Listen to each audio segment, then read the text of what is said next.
दिल्लीच्या जंतर मंतरवर हजारो विद्यार्थी नीट पेपर लीकच्या विरोधात आंदोलन करतायत। केंद्रीय शिक्षण मंत्री धर्मेंद्र प्रधान यांच्या राजीनाम्याची मागणी करत हे विद्यार्थी रस्त्यावर उतरलेत। नुकतंच या आंदोलकांवर पोलिसांनी लाठीचार्ज केला आणि अनेक विद्यार्थी जखमी झाले। पण या सगळ्या घटनेतला सर्वात मोठा विरोधाभास काय आहे माहितीये का?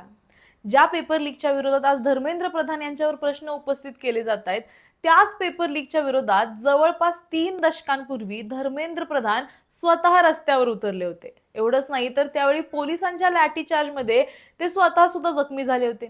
नेमकी ही घटना काय होती, ही घटना कधी घडली आणि आजच्या नीट पेपर लीकच्या आंदोलनाशी त्या घटनेचा काय संबंध आहे, चला जाणून घेऊया। नमस्कार, मी सारिका आणि तुम्ही पाहत आहात पॉलिटिकल महाराष्ट्र। तर ही घटना आहे 1997 सालची।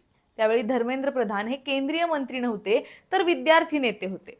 ओडिशामध्ये ते अखिल भारतीय विद्यार्थी परिषद म्हणजेच एबीव्हीपीशी जोडले होते। 1994 आणि 1997 या काळात त्यांनी एबीव्हीपीचे राष्ट्रीय सचिव म्हणूनही काम केलं होतं। त्या काळात धर्मेंद्र प्रधान हे विद्यार्थ्यांच्या प्रश्नांसाठी आंदोलन आणि मोर्चाचं नेतृत्व करत होते।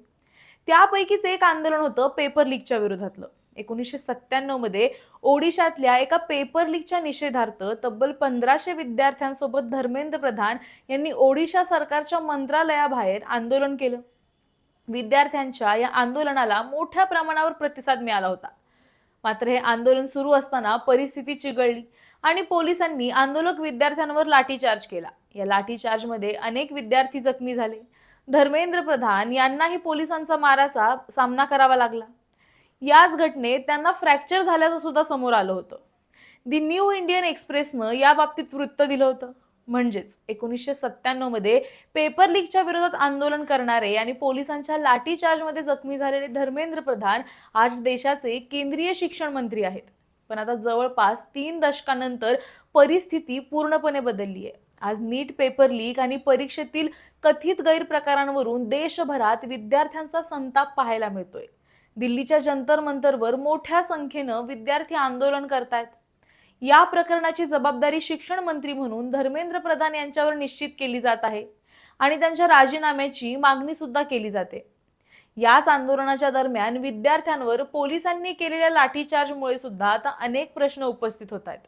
कारण 3 दशकांपूर्वी पेपर लीकच्या विरोधात आंदोलन करताना पोलिसांचा लाठीमार सहन करणारे धर्मेंद्र प्रधान आज मात्र त्याच विद्यार्थ्यांच्या आंदोलनाच्या केंद्रस्थानी आहेत। काळ बदलला, भूमिका बदलल्या आणि राजकीय परिस्थिती सुद्धा बदलली, पण प्रश्न तोच आहे, विद्यार्थ्यांच्या भविष्याशी संबंधित पेपर लीकचा। त्यामुळे आता विद्यार्थी आणि विरोधकांचा सवाल आहे की ज्या पेपर लीकच्या विरोधात धर्मेंद्र प्रधान विद्यार्थी नेते असताना त्यांनी आंदोलन केलं होतं, त्याच प्रकारच्या आरोपांमध्ये आज शिक्षण मंत्री म्हणून त्यांची जबाबदारी काय आहे? आणि याच प्रश्नाचं उत्तर मिळवण्यासाठी दिल्लीच्या जंतर मंतरवर सुरू असलेलं हे आंदोलन आगामी काळात आणखी तीव्र होण्याची शक्यता आहे। तुम्हाला याबद्दल काय वाटतं हे आम्हाला कमेंटमध्ये नक्की सांगा आणि अशाच व्हिडिओसाठी पाहत रहा पॉलिटिकल महाराष्ट्र।